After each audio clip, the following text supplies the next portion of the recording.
I'm the low man on the totem pole and I do a lot of work. But the real workers are standing right here to my left. And I'd like to introduce all of them to you. First, we have Shane Easler, who is a moderator, and he is a realtor and he has his own business. Next, we have Dr. Bob Sharpley, who is a math professor at the university. We have Brian Houndshell, who's an engineer. They're always good to have. And then last but not least, we have a Chapin boy who was raised right down the road, and he came back to buy a house right in this neighborhood because he loves it that much, as we all do. Andrew McGangus, and he's an arborist. And I will introduce you to the Lexington County folks in just a minute. We are very pleased that they're here with us this evening, and Joe Murgo did a 5-star production bringing all of his crew. We thank them. There are too many people to thank personally, but I want to tell you that the people who have worked on your behalf are totally awesome. They are listed in your program, as you will see under the committee listings. Those people have given untold hours, done tons of research, and if you get a chance to shake their hand and tell them thank you, please do that because they're very deserving. We want to also thank St. Thomas Church, who was gracious in offering us this facility this evening. We thank them as well. Now let me bring you up to date on what's transpired. Way back when, Shane Easler came to me and he said, "Have you heard?" I said, "What?" He said, "We're going to have a subdivision on this vacant land." I said, "Oh, that's fine." He said, "How would 400 houses be?" I said, "Not good." He said, "How would 250 houses be?" I said, "Not good." And so I said, "Is the number coming down?" He said, "No, it's staying." And I said, "Well, what are we going to do?" He said, "We've got to do something." I said, "I agree." And from that point forward, we started the initiative to fight the developer. These 4 individuals that you were introduced to just moments ago went and met with Kevin Steelman at Land Tech. They met for 1 hour. They spoke with him. At no time during the conversation did he even ask them what their concerns were, or if it was anything that they could negotiate on. He simply made it very clear that he was moving forward.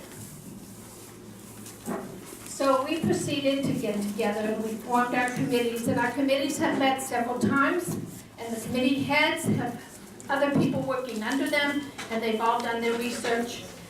And we progressed to the point that shortly before we had our last meeting, I said, "What would it hurt if I called Kevin Steelman?" And so I called as a concerned citizen.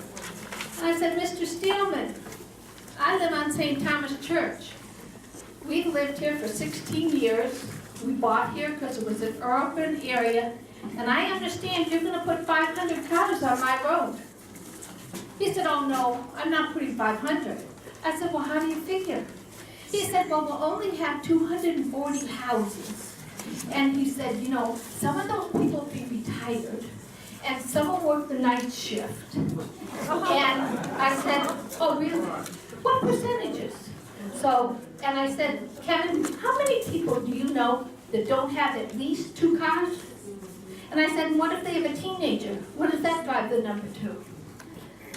He evaded that issue. So at the end of our conversation, I said, "Is there any possibility?" You indicated that you were in the preliminary stages. "Is there any opportunity for us to talk to you?" He said, "No." I said, "Thank you for your time." So we're here tonight, and we want to let you know everything that's happened and ask for your support and your help. And I hope we can get that this evening.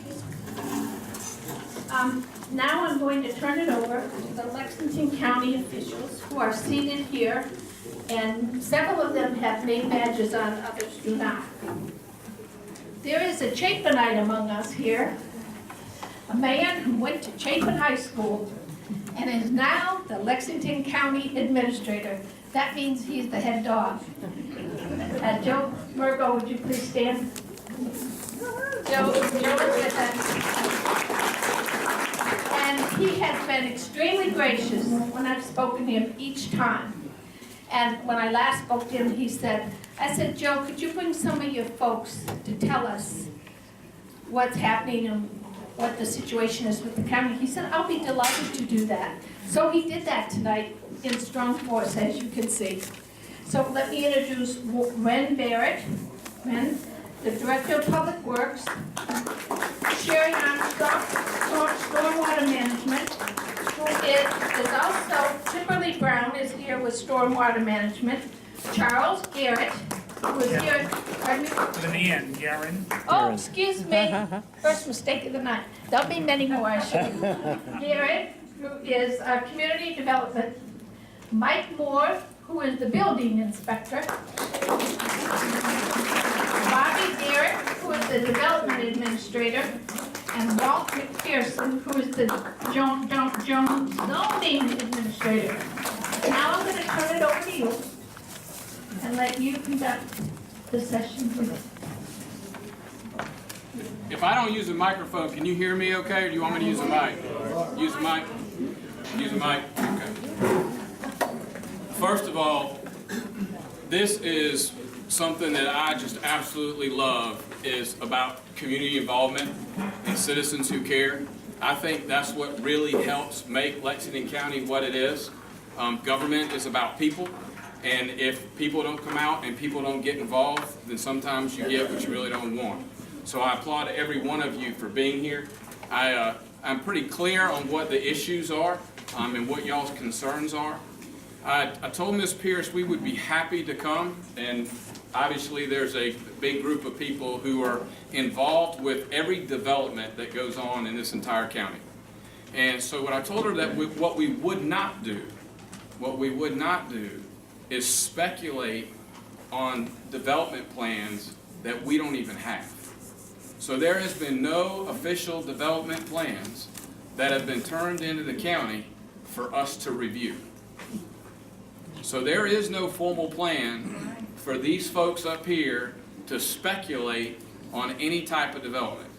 And the one thing that we've learned in all of our years of experience is we don't want to speculate, because once we get plans in, we don't want to hear, well, when you attended this meeting on May 5th, you said. So what I told Ms. Pierce we would do is we would walk everybody in this room through exactly how our development process works in this county, and who all is involved, what has to happen, and what all those rules and regulations are that every developer who wants to develop in this county is held to. So I sent out an email to Shane, probably back in February, I guess it was, Shane, and what I advised back then is that, yes, the parcels that we're talking to have been purchased. Yes, a developer has made it known of what their intentions of developing are. It's about 46.94 acres of the property. It is allowed for residential density, accessing strictly off of Wessinger Road. If that was the case, they would be allowed 12 units per gross acre for a total of 564 total units. At the allowed residential density accessing off of St. Thomas Church Road would be 8 units per gross acre, or 376 total units. Just listen to these numbers, because there's a lot of stuff that fluctuates all these numbers. This is just one piece of the development process. If a residential development were to access both roads, the more restrictive density would apply. The most restrictive zoning district and street classification would allow a residential density of 4 units per gross acre, or 188 total units. As I said, currently there is no requirement to require screening for a residential subdivision. However, what we'll talk about tonight, the landscape and open space ordinance would require either a 15-foot natural or landscape buffer along Wessinger Road for amenity acres to meet applicability. Commercial landscape requirements and detention ponds and our pump stations, where our stormwater folks are going to talk about, must be buffered from view from properties not located within the development, and our zoning ordinance may require additional screening and buffers from an amenity area as well, once we see plans. So until we see plans, we can't make any comments on those plans. What I will tell you is that we don't have a formal submittal, but in Lexington County, we started something called the Development Review Process, a DRM meeting, of which is recorded. We keep all the recordings of those meetings when we meet with developers, and they come in and give us what ifs. And they want to understand all of our rules and regulations that we have in this county before they go spending a bunch of money with a bunch of architects and engineers and then designing something that we don't allow. So we bring in all the players, including SCDOT, comes to these meetings, and we go through this exact process that we're going to kind of talk to you all about tonight to let them know exactly what they're going to need to do within their development. So they brought us and talked through some preliminary plans, of which they took back with them because we only get the full submittals. We made a lot of comments on those and said, you got to go back and make all these changes in order to comply with the standards that these folks are going to talk about. And that was back on January 21st, 2016. Since that time, these folks up here, we haven't had any involvement with the developers, correct? So since January, we haven't had any feedback, seen any plans, whether they did what we asked them to do, none of that. Until we get those plans, everything we tell you tonight is going to be all generic. I know you have a lot of specific questions about this development. Until we see the plans, we're not going to be able to comment. When the plans get back in, we'll be more than happy to come back up here and talk through all the specifics of the plans with you. And when the plans get submitted, I told Shane I would call him on the phone and I'd let him know the formal plans have been submitted and anybody can come up there and review them. We can't make copies of them because they're all copyrighted and all that stuff, the legal stuff. But they are open to the public to come to our office and view them as much as they want to. So with that, we tried to make a systematic approach of how we're going to go through this tonight. And I'm going to allow each one of these subject matter experts that are here to walk through their individual areas so that we can kind of understand the process. How many of you all, everybody in here knows what zoning is, right? How many of you all, when you bought your property or built your home, actually looked at what the zoning classifications were of your roads and all the property around your residential development? 1, 2, 3, 4, 5, 6, 7, 8. 8. Most people don't. I can tell you I didn't. Because when I started working with the county, I wasn't in a position to where I even understood all the zoning stuff. Now, I can tell you that I completely understand how important that is. But in reality, most people don't think about that. How many folks think that RD stands for residential development in zoning? It doesn't. Okay, it stands for restrictive development. I would strongly encourage you, if you have not been on the county's website, let me give you that address up front. It's on the back of the program, which is great. If you will highlight that, you could find out just about anything you want to know about how Lexington County government functions, what our rules, regulations, and ordinances are. I sent Ms. Pearson a direct link to the community development site, which has a tremendous amount of information on everything that these folks are going to talk to you about tonight. You'll be able to find that resource on the county website with all the pamphlets that we've brought with us. So I would strongly encourage you to look through those. It's www.lex-co.com. www.lex-co.com. So with that, thank you again for having us. I know we're going to be here to answer any questions that you all have. It's great to be back up in Chapin. My sister still lives up here. This has always been a special place for me. Shane married a girl that I sat by in class at Chapin. And so I'm very well aware of how close-knit this community is and how special this community is. And so again, I applaud you for spending your time out here, particularly I know it's hot in here. So with that, I lowered the air. Okay. She lowered there. Representative Huggins, Yes, sir. you want to speak? I was just gonna say a few words. I didn't want to interrupt anything. Y'all did hear, you did hear him say he was going to say a few words, right? Famous words for a politician. Let me tell you, this is one wonderful man standing right here. He had another meeting, and I called him and I said, I really would like you to come. And true to Chip Huggins' form, Representative Chip Huggins, he never let you down.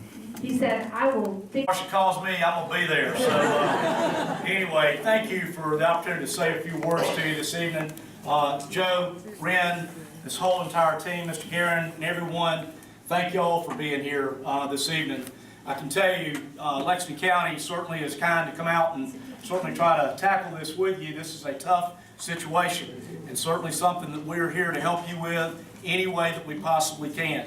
I know that out on Wessinger Road, there may be a few DOT issues out there.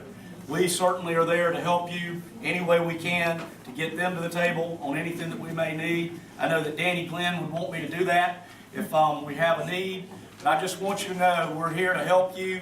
Again, we offer any time that you've got a need, please call me. They certainly know how to get me. He said, I actually look at all the residential subdivisions that come into the county. I look at them for several different things, but our department specifically looks at and tries to manage the county's NPDES program, the National Pollutant Discharge Elimination System program. We have to follow state and federal regulations. We meet and exceed, for the most part, all state and federal regulations.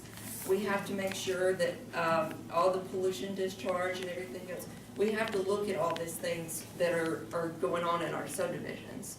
So what I would do when I see a subdivision come in is I am specifically looking for a detention pond to make sure that their flows are meeting. To put it in layman's terms, I'm going to say the water coming off the site should not be exceeded after the subdivision is coming in than it was before. So anybody downstream shouldn't be seeing any more water than what they are doing now. The next thing is we are looking at sediment and erosion control, making sure that they're not putting any sediment on their next door neighbors. They're making sure they're not tracking in and out of the subdivision while they're building. Making sure that they do have their silt fence and all of their sediment and erosion control in place. We'll actually look and make sure that they have water quality and they meet all the water qualities requirements set forth by the state and by the federal regulations. So we are looking at a whole bunch of different items. They will have to be have a detention pond on site, or they have to at least do some kind of water quality and quantity to meet the regulations. So they will have to have some of that on site. Like I said, we do all the plan review for sediment and erosion control as well. So we take care of everything on that end as far as getting a land disturbance permit. So when they go out there and start disturbing the land, they'll have to have a permit from us first. And then I'm going to turn it over to our chief building inspector. Mike Moore has been with the county almost as long as I've actually been alive. So he's actually seen an awful lot of changes going on. So we'll let him talk about where his department gets involved, what all the inspection process is that takes place, and then how they ensure that what's being built is exactly what was submitted when it's being done. So Mike.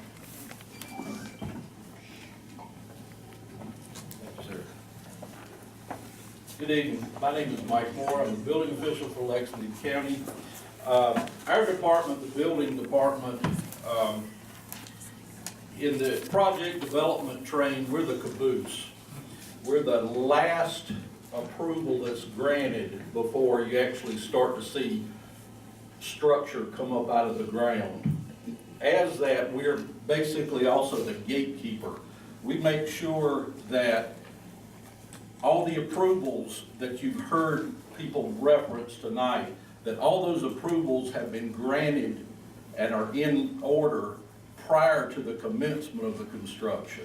So that's one of our primary goals, primary duties, is to serve as the gatekeeper, to make sure that those are all where they should be in the process.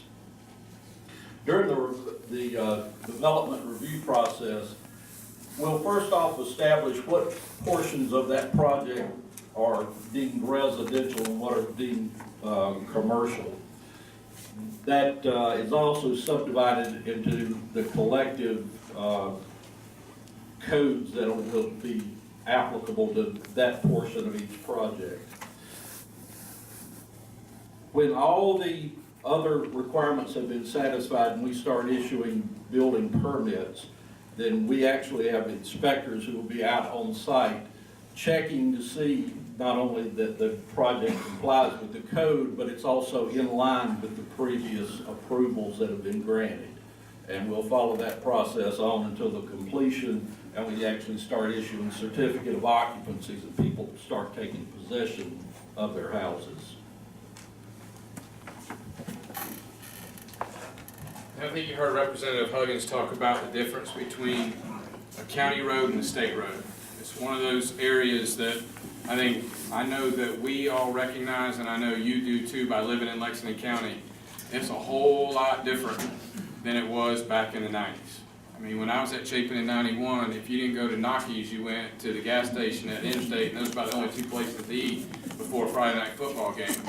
We've come a long way from there. I remember when Knockies started their sign that said, "Welcome to our new drive-thru." Y'all remember when the car drove through the front window? I remember that. Chapin doesn't look like it used to. My graduating class was around 135 folks. It was a 2A school. Our county is growing rapidly, and there's a lot of different feelings on whether folks think that's good or don't think that's good. But I will tell you, growth is going to happen. And you know, one of our objectives is try to manage it the best way that we can. We're looking right now, and we track numbers that you just wouldn't believe. We track how many new vehicle tax bills that we've been issuing over the last 10 years. We track quarterly the number of residential building permits that we issue in the county. We track the population trends by census.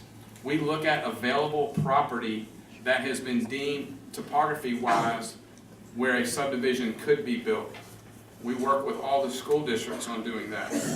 We're looking at a population by 2035 that's expected to be over 345,000 people in this county. Over 345,000 people by 2035. What is it now? It's around 282,000, somewhere around there. The last census in 2010, I think, was about 272,000 and some change. It's one of the fastest growing counties in the entire state. And I think it speaks volumes for the folks that we talk to about why are you coming here? What's the first thing that you think they say? Schools. Absolutely right. Schools is number one. It is absolutely driving folks to this area. And every time a school goes up, the next thing you see is if there's any virgin land around it, subdivisions go up around it, particularly in School District 1. I was in a meeting yesterday, looking at proposed subdivisions that add over 2,000 new rooftops to this county in just one area and one corridor. The one thing that I know is on your mind, and is the most pressing that you didn't hear anybody up here address, is that none of the stuff that we look at from a land use standpoint and a development standpoint is how many cars get added to it. There is nothing within any of the county guidelines, and it never has been, from a residential standpoint that they say how many cars you can have in a neighborhood. But traffic is a big deal in our county. And I know Councilman Jeffcoat wanted to be here tonight. I don't know how many of you know the situation he's going through with his family. His wife had a medical procedure done this week. I would encourage you to keep his wife in your prayers, otherwise he would absolutely be here. Those of you who know him know how committed he has been to this area for his 16 years of service. So he would be here. But we continue to try to focus on how are we going to deal with all the traffic that continues to come into Lexington County and move it. Our council has tried to evaluate those things. This poor fellow sitting in front of me, he hasn't always been a government employee. He was a private engineer. He also worked for SCDOT, and now he works for the county. So he's got a wide range of background from the private sector to the public sector, the state and local, about where we are with traffic. There are 2 road systems in our county. The one that the state controls, as Representative Huggins talked about, and Representative Huggins and Secretary Hall are the ones who have to address any concerns with a state DOT road, which Wessinger Road is a DOT road. And then we have St. Thomas Church Road, which is ours. And that's one that we got to work with, which is why we bring DOT to the table when we're doing these developments. So to answer specific questions about what are you going to do about all the traffic, that's a question that I ask about all 690 miles of our dirt roads and all over 1,200 miles of our paved roads that or 590 miles of paved road that the county is responsible for. And then looking at those growth trends.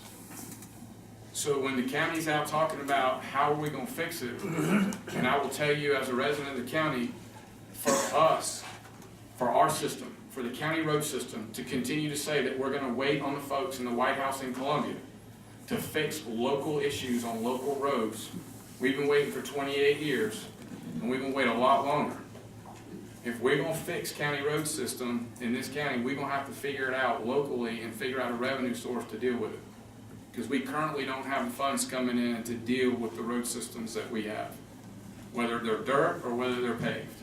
It is a constant daily battle to figure it out. And so all the money that you're hearing them talk about down at the State House about the roads bill, I think it's great. And I think our citizens will benefit from that on state-maintained infrastructure. It's not going to address the stuff at the county level. Does that make sense? So to answer any of your concerns about the traffic stuff, I don't have a good answer for you. I don't have an answer for you on this situation, and I don't have an answer for you for the entire county road system until we figure out that there's a reoccurring revenue source to help us deal with what we know we're going to get. What is the current revenue source? And how do you get money to build or fix public roads? I can absolutely answer that question, but I can feel him itching because he loves to answer this question. So I'm going to let Mr. Barrett answer that question for you. Ren? The question was, what is the current funding source that the county receives to take care of all the county road system that we have that's our responsibility? Thank you. My name is Ben Barrett, Director of Public Works. Just one little slight correction there. St. Thomas is a state road. Oh, it's a state road. But the other side road, Limestone, is a county road. Limestone's county. The funding situation, this is my favorite topic. We depend on C funds, and that's the funding that we get from the state. I don't know if you're familiar with C funds, but when you fill up at the gas pump, the taxes that that's attached to that gallon of gas, 2.66 cents is what goes into the C fund pot. And we get about $4.1 million a year, Lexington County does, of that. However, 25% of that has to be spent on state roads. So really we're looking at, we only have about $3 million to take care of all the roads in Lexington County. Just to expand on what Joe was saying, there are about 2,700 miles of road in Lexington County. 1,505 miles of that is state, and about a little over 1,200 miles of that's county. And probably, I don't know if you know this, but at the county, we actually maintain more dirt road mileage than we do paved road mileage. We've got 660 miles of dirt road and 550 miles of paved road. So that $3 million that's left over after we have to spend 25% of the $4 million on state roads, that $3 million goes to resurfacing and paving dirt roads. And no, it's not. Basically, and I know ones that have heard this before are getting tired of hearing this, but right now we're paving an average of about 3 miles a year. And when you take 660 divided by 3, you get 220 years. That's how long it's going to take to pave all the dirt roads in Lexington County. But on the other hand, the other million that's left over that's for the catch-all for every other thing that we have to take care of, and that's resurfacing the existing roads. And that money amounts to a cycle of repaving our roads over 60 years, which is not acceptable. So we just do the best we can, spread it as thin as we can. And what we also have to do is use some of that funding for drainage issues. And we have about $500,000 annually to fix drainage issues.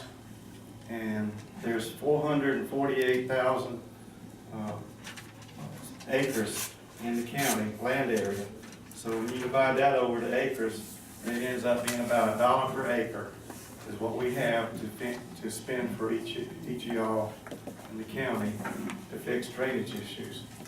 So that's a pretty dire picture that we're trying to fix all the road issues in Lexington County.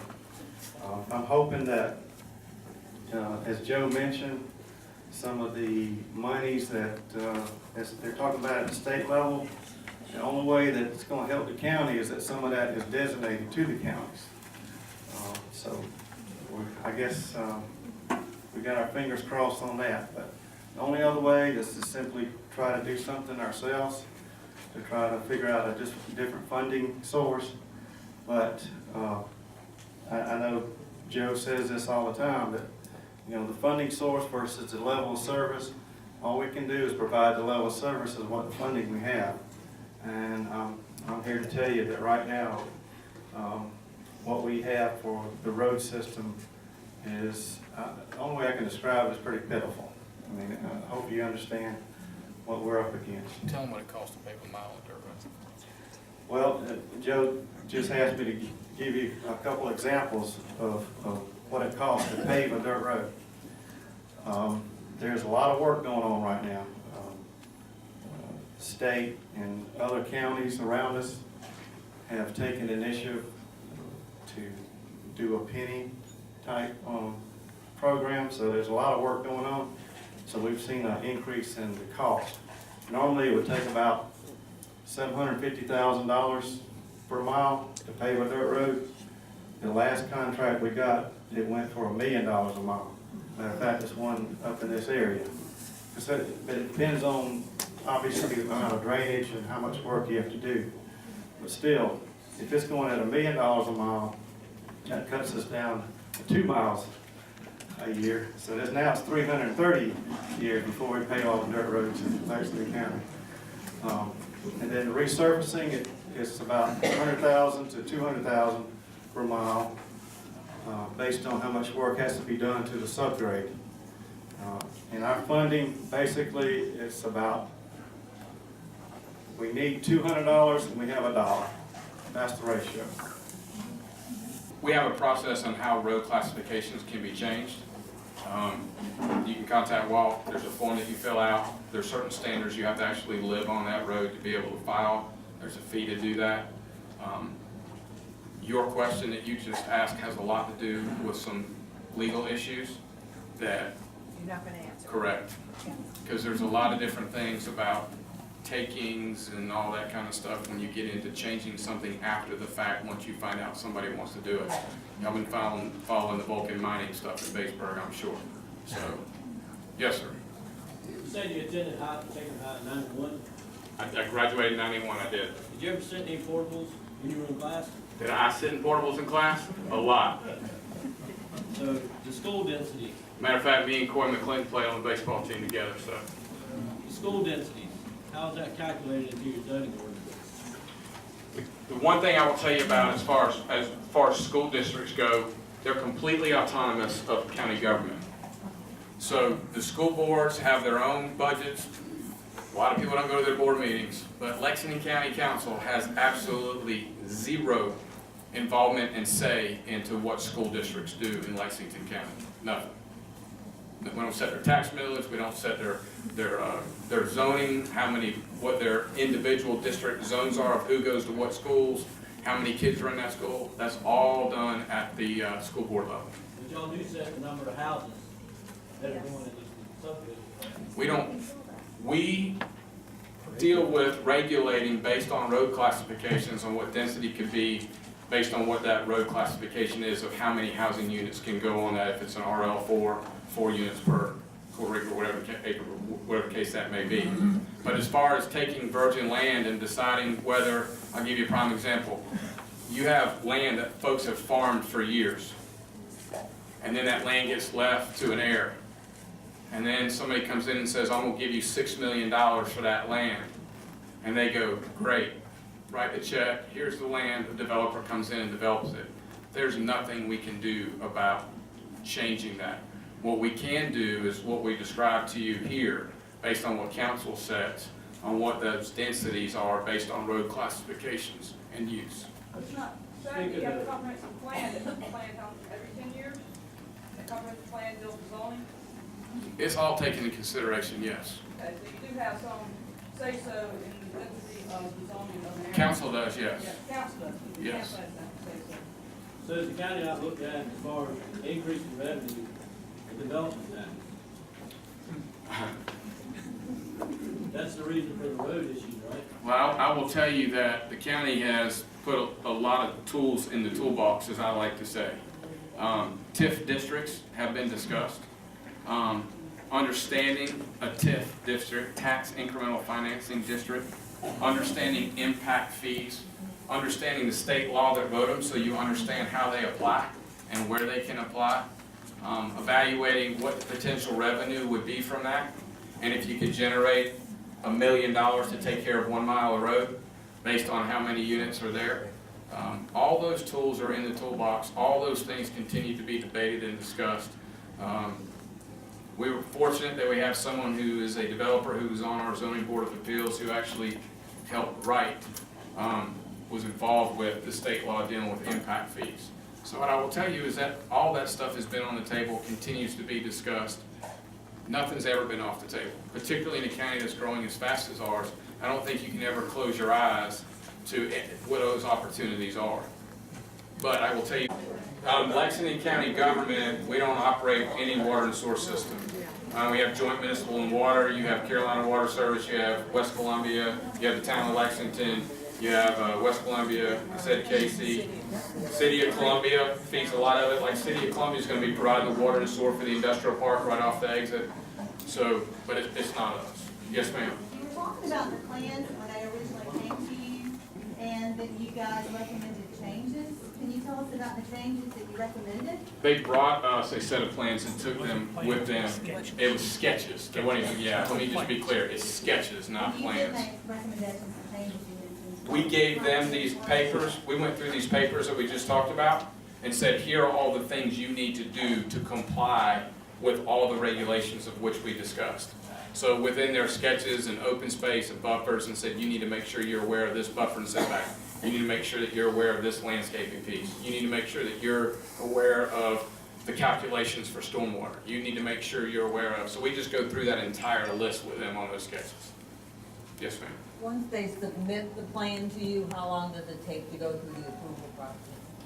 Well, it depends on how good their architects and engineers are when they draw them and they're submitted. So range-wise, what would y'all say? Probably 2 months at the earliest. that's before they can break ground, right? That's Stormwater. Since they're gonna have to have a retention bond, and it's the job for them to maintain and permits and all of that, is there any chance that they would actually default to us, that we actually have to pay to help keep it up, or is it purely gonna be them?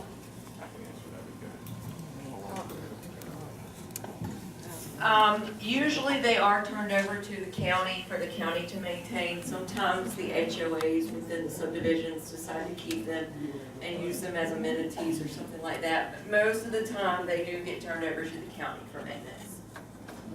I know that the HOAs are supposed to take care of any subdivision, supposed to maintain theirs and all that, and I don't want us to have to pay for their retention bond. Yeah, it wouldn't be anybody around. It would be on the subdivision itself or Usually, like I said, it's turned over to the county. Sherry could probably tell you a little bit more and explain in more detail. Most of the residential developments in the county are publicly maintained, which means not only the roadways, but the storm drainage is maintained by Lexington County. A developer may choose to not meet the minimum requirements that we're going to be looking for when we review that plan.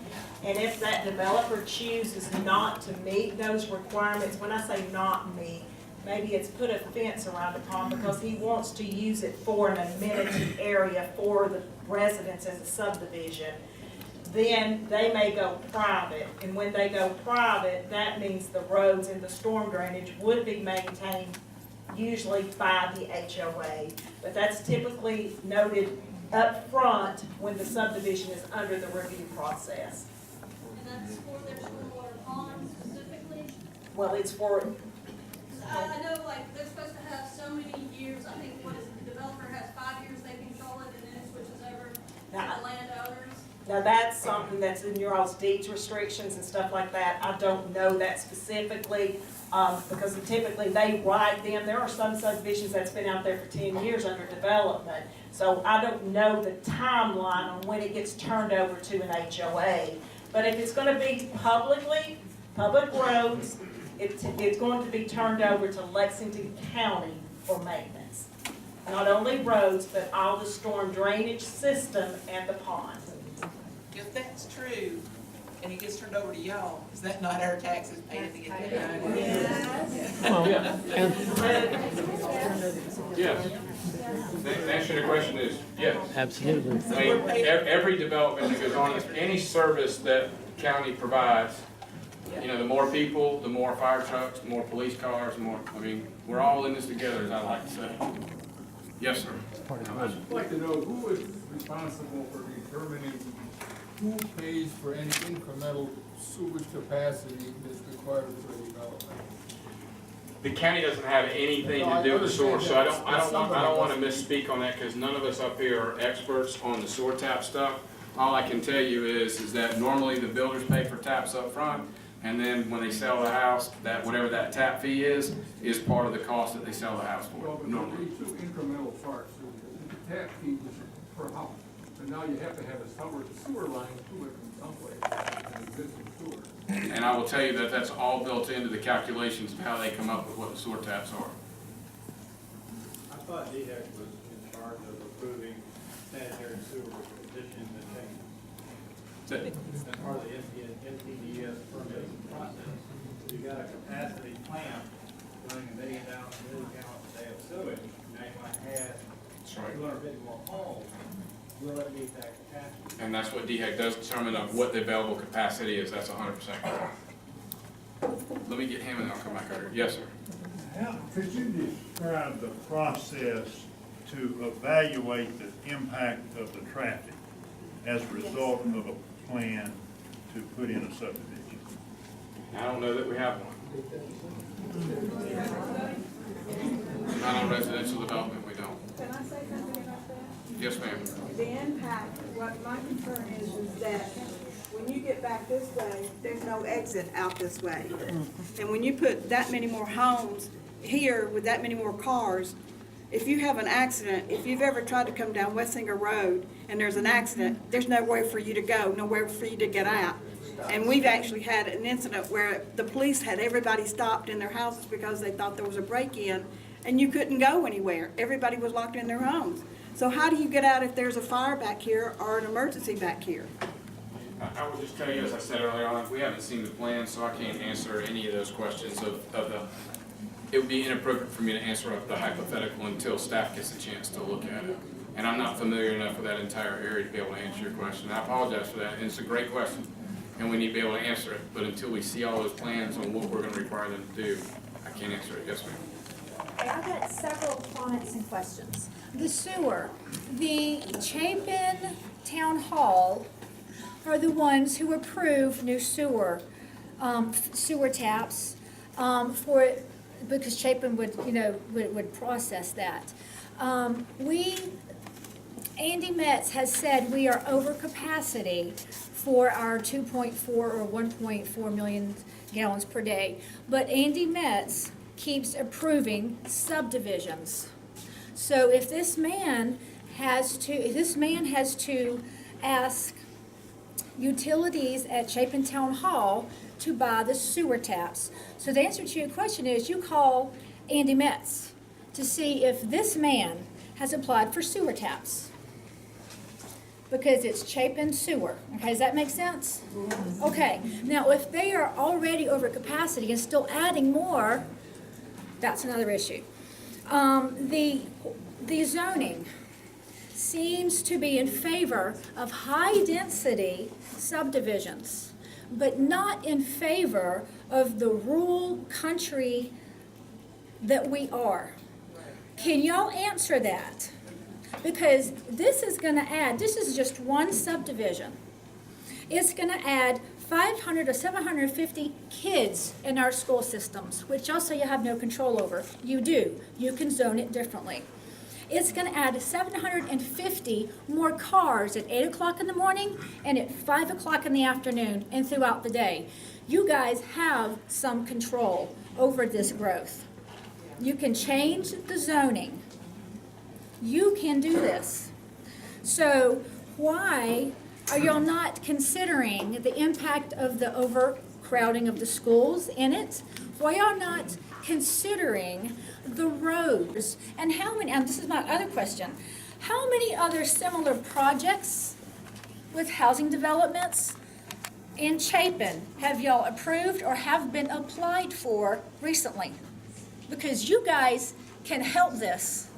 You guys have controls and brakes y'all could use. And we, the people, need y'all to put the brakes on.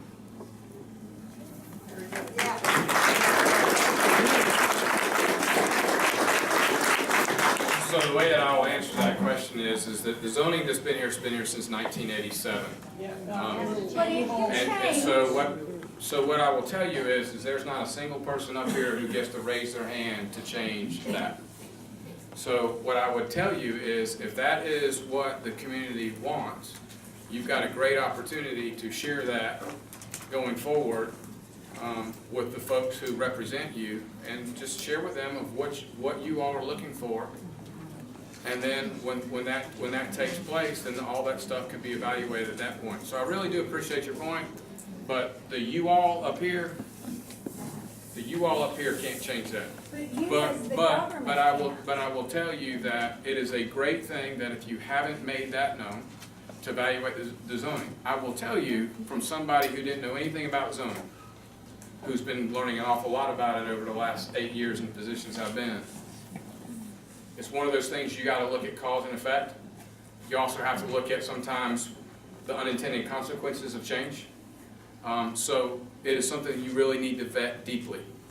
And so it would take some time to look at it and do that. And if that's something that is desire of this community, then obviously that's what you want to do and express your voices and concerns. And then obviously the powers that be can get with the folks and staff can go to work and evaluate any types of evaluations that council wants us to look at. And we would be more than happy to do that. Yes, sir. Is every sector of our government as underfunded as your section? You know, I'll answer you this way. I wouldn't live anywhere else except for the county that I live in. Not because I work here. I got, like I said, my entire family here lives here. My sisters, my parents, you know. So there's not another county I would want to live in.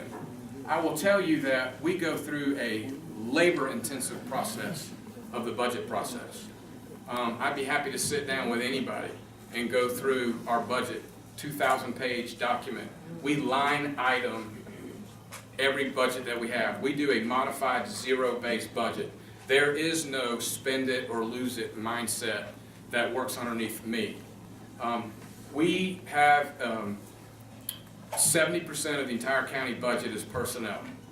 The majority of the county's budget is in the very core functions of what government formed. Law enforcement, fire service, and EMS. And if you throw in public works without even solid waste being mentioned, that's almost 68% of the entire county budget is in just those 4 or 5 core areas. 43 million, 45 million, somewhere around there, law enforcement and the jail that we have to operate. Fire services, somewhere around 14 million. Don't hold me to all these numbers, I'm pretty close on what I'm telling you. I know Public Works is somewhere around 9, 10 million, is that right, outside of the C funds for the general fund? Right. And then EMS. So I never tell anybody, are we underfunded, are we not? I think it's a level of expectations of service that our citizens determine what that needs to be. How many of you all recently received an opportunity to take a community engagement survey to tell us what you think on what council wants to know?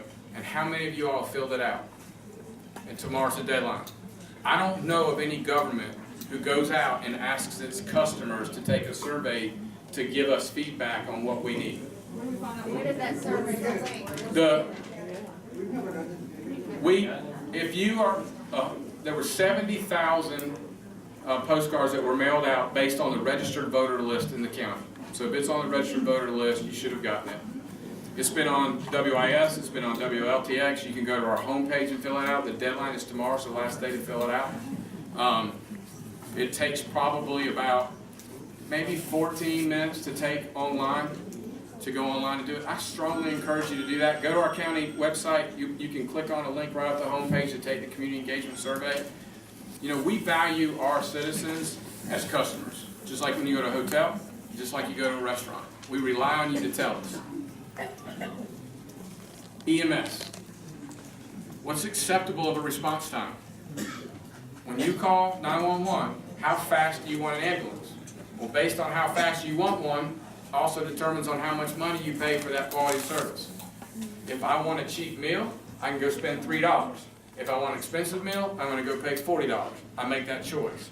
So as a matter of are you funded or underfunded, the question is what level of service do our citizens want? You know, our vision statement is provide quality services at a reasonable cost. Not the lowest cost, not the highest cost, but a reasonable. And our citizens determine what reasonable is. Last year we had over 9,000 EMS calls that we could not get to within 12 minutes. Call volume over the last 5 years has increased by an average of 7.5% in just EMS calls. We take over 400,000 911 calls.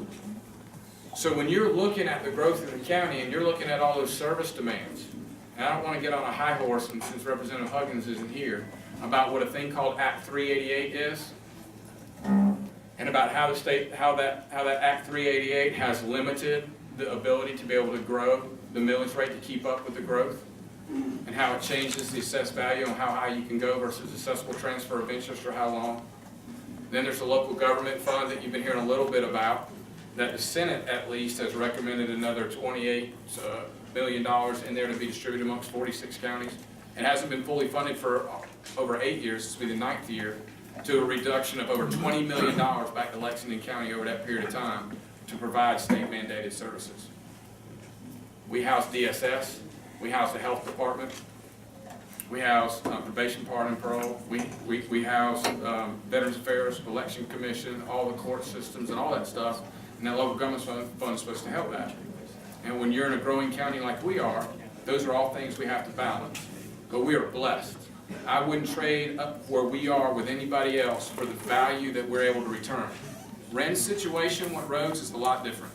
That is a big elephant that's going to take a lot more. Tax dollars aren't going to fix this issue. Meaning property tax dollars aren't going to fix that issue with the amount of money that it's going to take to address the infrastructure within the county. But all the other things, it all depends on what level of service our citizens want. And I would really appreciate you all taking that survey. It would mean a lot to us. Check this out. Yeah. Ren just pulled it up. It's on the county homepage. It's under Check This Out. And it says Take the County of Lexington Community Engagement Survey. You just click on that off the homepage and take it. You want me to answer those questions or not? We are going to stay on a tight time frame in respect to them. I promised them that I would get them out of here at 8:15, and I'm going to have to do that. But your questions are important. Every question is important. If your question has not been answered, there are tablets there. We pass them out. Write them down. We will submit them, and we will email the responses to everyone in attendance. Is that good? Thank you. I just want to tell you all again, thank you for having us here. I never go anywhere without telling you this. We work for you, and we don't take that for granted. We are your employees. We are here to help and serve you all, and we take that responsibility serious. So thank you for what you do for allowing us to get to serve you.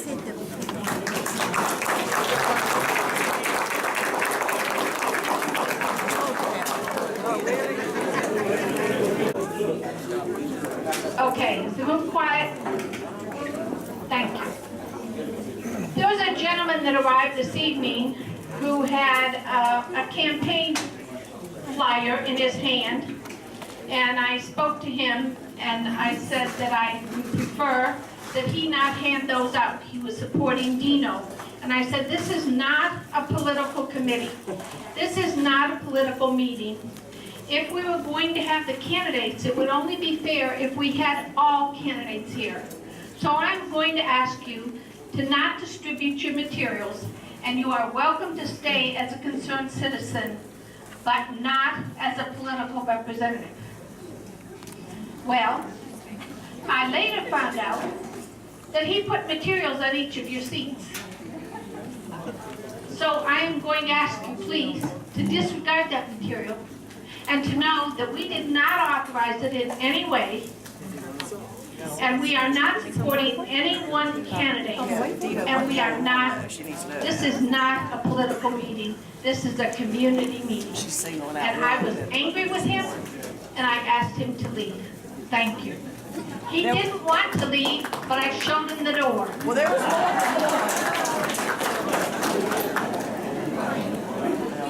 We're now going to have done. We have a wonderful committee. You know, this has been a tough thing to do. Could you shut those doors, please? This has been a tough thing to do for the committees and everybody working on it.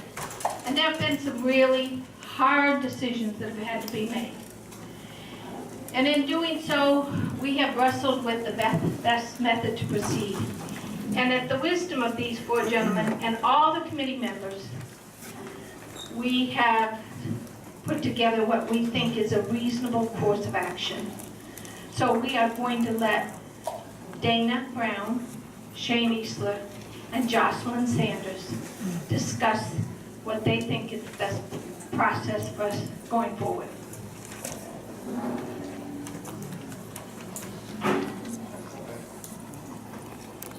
That particular type of growth in our area. Can anybody raise their hand and say I am? So I would like to know if you're in here. Okay. We've been working on this now for quite a while. How long? 3 months, 4 months? Yeah, and we have accumulated a tremendous amount of information. We have organized 11 committees, which I know you're aware of. We have had several meetings with just the moderators and the facilitator, and then with the chairs of the committees. We've done all kinds of stuff. And we have explained and pulled things inside, backwards, forwards, frontwards, to try to just fish for whatever we can fish for to try to stop it.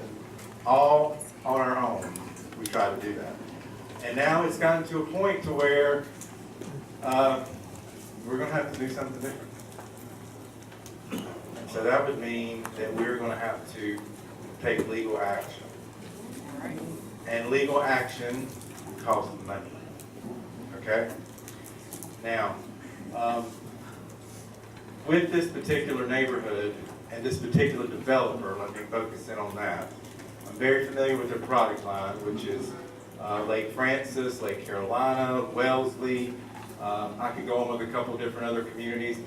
Those communities are established in certain areas of Lexington County and Richland County that can handle that growth. Because like Ms. Mickey mentioned a minute ago, you know, if you get stopped in that four-way with a terrible accident, God forbid, or something happened, we are stuck. And to add 500 cars on top of that is just inconceivable in my head. So you know, like I said, we have done everything we possibly could. You know, we've met with these developers. I personally went to him the day that I saw a copy of that draft. I was out of town, I think we were in Hilton Head or Edisto, and I come home and Andrews had gotten a copy of it from Ryan, is that right? And I walked over to Andrews' house because I live directly across from where the neighborhood. Andrews is the, Stewart's the first house, Andrews is the second one, I'm the third one, where limestone comes out. So that's going to interfere with us very much so. But when I come home and I saw that draft with all those lots on it, because I was expecting maybe 50, 60 lots of nice, large estate homes on quarter, half acre, 3/4 lots. And that's not what was happening. So anyway, that's when I got with Andrews and we took off and I just blew it up. I mean, everything I could do, I just blew it up, got it out there, and then we just went from there. But anyway, my whole point of this is that we're going to have to do something. If you're serious and if you want to participate, that's what we would like for you to do. And, oh yeah, let me mention, I was chasing a buddy, I'm sorry, rabbit, whatever.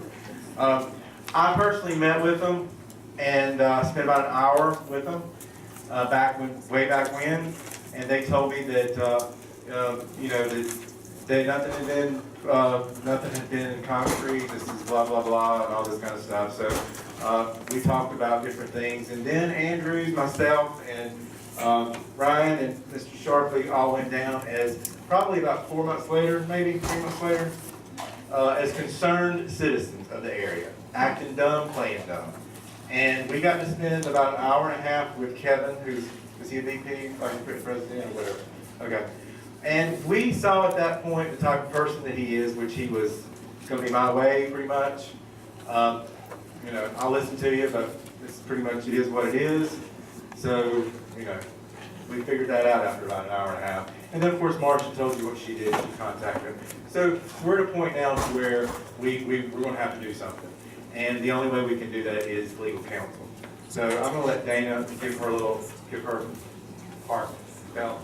You know, I think we're involved with this, we got involved with this because we're extremely concerned about the volume and the type of homes here. And if you don't think it'll affect your property values, it sure as heck will. How many times we've been out with a buyer and you have to pass a certain community before you get to the nice houses, and your buyers go, no, turn around. So, you know, we're all, everybody's emotional about it, everybody is hyped about it, we know that, but I think we have been trying to uncover every possible avenue. Things that came up tonight, which, you know, I think we need to look at also would be fees to change the road classification possibly. Zoning density study, traffic study, this kind of thing. And we frankly need help with legal issues of this and to help us push those things through. But in order to do that, we have to participate financially. Let me say one more thing. A lot of these communities, and I've said this, I don't know how many of you have been to the meetings and how many of you not, but and I thought it was a really great presentation that the county did, giving us an idea of how they roll. But personally, I feel like that there's so many communities out there that are throughout Lexington County and Richland County that have gotten past where they might not should have. Meaning something got overlooked, somebody knows somebody, something got pushed under the table. But if we have the legal backing that we want, or to try to get, that's what we will be paying for them to make sure T's are crossed, I's are dotted, and to stop and hold up everything that they go to do to buy us more time. Yeah, even just to buy us more time, I don't need to. I think it's critical that we come together. I think sometimes these, Shane's talking about these other communities, they happen without the people even really realizing what was going on. And when we talk to some of our neighbors, they go, well, you know, it's a done deal and it's not going to affect us. And we're way down at the end of St. Thomas Street. because it's going to affect every one of us that try to get in and out of St. Thomas Church on Wessinger. You know what it's like now? The last time we talked to them, or something here recently would come up, that I think he told Marcia, Kevin, that they would, if you were coming to St. Thomas from the four-way, they're going to make a little turn lane on the right side, right before you get to St. Thomas, and they think that's going to help control our traffic. They're not here. No, I know. Lexington County, well, I didn't know this, doesn't have a traffic study, it's not required. Richmond County does have. If you look at that, developers are required to even get their people in and out of their subdivision. This is not the only development this size going in now. It's one we're breaking ground soon. Lexington County Planning Department, I think you can go there and get the plan from them or take a look at it. Your county council is not relating their information on what's going on. We can't hear you. I'm sorry. I'm talking too loud. This is a really good point, because county council, we need to get involved with county council also. Obviously, and we've heard that tonight, because they're the ones making decisions for our zoning and so on. You also heard, pardon me, there's one other point I wanted to make, is that you heard that we're at. Use the mic, we can't. We think we're loud. You heard somewhere in the conversation that there is a discussion about the wastewater system being at capacity, or our sewer system being at capacity. Well, one of the issues that we've unearthed is that there's a division. Some of our people are saying, no, we're at capacity, and we have the mayor saying we're not at capacity because they want further development. So this is another avenue that we need to pursue. Yeah, we can't do it by ourselves, and we need some legs. We really need some legs. What were you saying?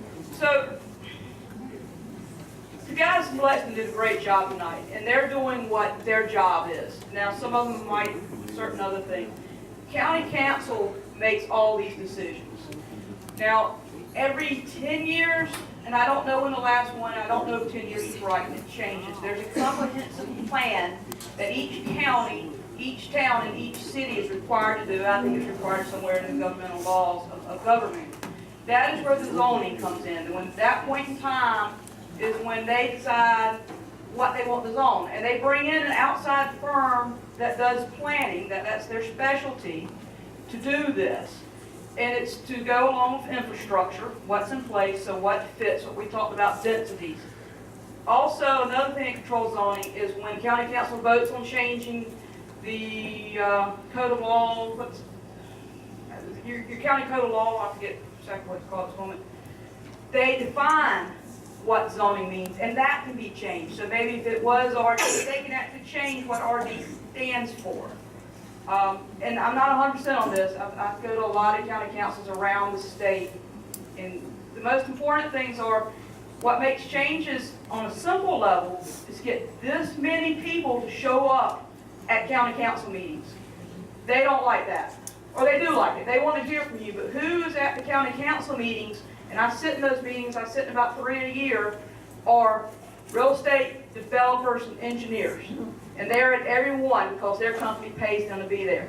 Guess what time Lexington County Council meets? 4 o'clock. 4 o'clock, and I forget on a certain day, same day as every month. But they meet at 4 o'clock. They have committee meetings. They meet throughout the day. Now that's standard. Most counties meet at 5 or 6 o'clock to allow their citizens time to get there so they don't have to take off of work. Town council is the same thing here. You know, I'm not in the city of Chapin.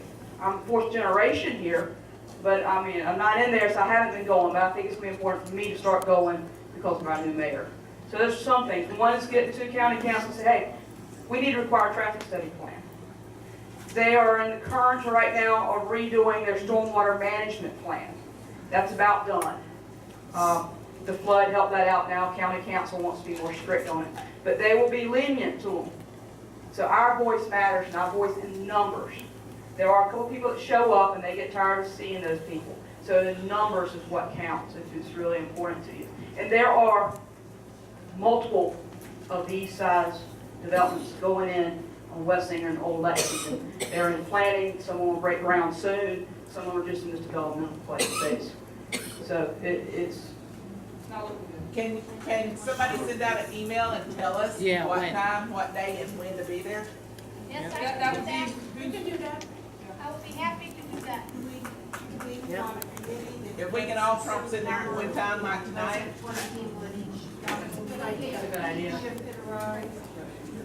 What I will do is I will send an email out to this, after this meeting to everybody. If you would be willing to be one of the participants that would go to those meetings, I want you to respond to me and say you will. And I will form a list. And then I will email those people and say, who can go? We need at least 5 people to go. Who will be the 5? And if you hit reply to all, everybody will see who will and who can and who can't, okay? We'll get this together, we got it. But we don't need 5. Yeah, We need this room. We need 40, 50. And I just want to stress another way that we would like to be able to use our collective voice is, one is our physical presence at meetings like council meeting. We also have these petitions on your chairs.